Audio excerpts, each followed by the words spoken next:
Hi, I'm just here looking at this Ansonia movement. I'm not quite sure what kind of clock it goes into. It looks like a crystal regulator clock movement, but I've never seen one with this back plate, solid plate.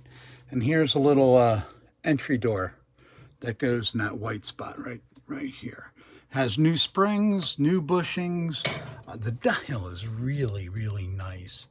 The pendulum isn't included because I just put this pendulum on to show you that it's running. It's an Excelsior, I believe. Take a good look at that, the cast framing around here. Okay, and I do believe that's what it's from. Anyway, really nice movement. Really, the hammer kind of gives it away too. What a really cool hammer.